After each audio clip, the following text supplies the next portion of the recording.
Сәлеметсіздер ме 8-ші сынып оқушылары, біз бүгінгі видеода Қазақстан тарихынан 1-тоқсанға арналған бірінші БЖБ жұмысын орындайтын боламыз. Бірінші тапсырма Ахмет Байтұрсыновтың қазақ ұлтының өмір сүруінің өзі проблемаға айналды деген пікірімен қаншалықты келісесіз? Мен бұл пікірмен толықтай келісемін. Неліктен? Себебі ол кездері қазақ халқының өз тәуелсіздігі болмады. Халықтың өз ойы мен пікірін ашық айту мүмкіндігі болмады. Еліміздің ең шұрайлы жерлері тартып алынды. Патша үкіметі барынша қазақ жерін отарлау саясатын жүргізді. Қазақ халқының тілін, дінін, салт дәстүрін, мәдениетін ұмыттыруға тырысып, басынушылық көрсетті. Дәлел келтіріңіз. Бірінші дәлел, қазақ халқының саны азайды, оған себеп болған қоныстандыру саясаты. Басқа ұлт өкілдері қазақ жеріне қоныс аударылды. Осының нәтижесінде қазақтарға өз жерінде көп нәрсеге тыйым салынған болатын, мал жайылымдары қысқарып, егіндік жерлер тартып алынды. Екінші дәлел, патша үкіметі Қазақстанның тау-кен байлықтарына қызығып, оны пайдалануға айрықша назар аударды. Қазақ халқына салықтың түрін көбейтті. Соңғы үшінші дәлел, қазақ жұмысшылардың жағдайы өте ауыр болды. Жұмыс күні 14-16 сағатқа созылды. Еңбек ақы мөлшері қысқартылып, уақытылы дұрыс төленбеді. Келесі екінші тапсырма, елбасы Нұрсұлтан Назарбаевтың пікіріне қатысты деректер мен дәлелдер келтіріңіз.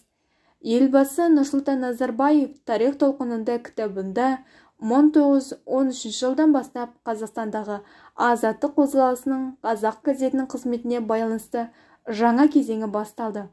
Қазақ халқының ұлттық сана-сезімін оятуға аз үлес қосқан жоқ. Өз дәуірінің көкейкесті мәселелерін көтерді, ағартушылық идеяларын насихаттады. Қозғалыстың және болашақ Алаш партиясының баспа органы болды деп жазды. 1913 жылдан бастап Қазақстандағы азаттық қозғалысының қазақ газетінің қызметте байланысты жаңа кезеңі басталды. Деректер келтіріңіз дейді. Бірінші дерек, Алаш қайраткерлері қазақ халқының мүддесін қорғауда білектің күшімен емес, ақыл-ой жолын таңдады. Осы жолда қазақ газеті өмірге келді.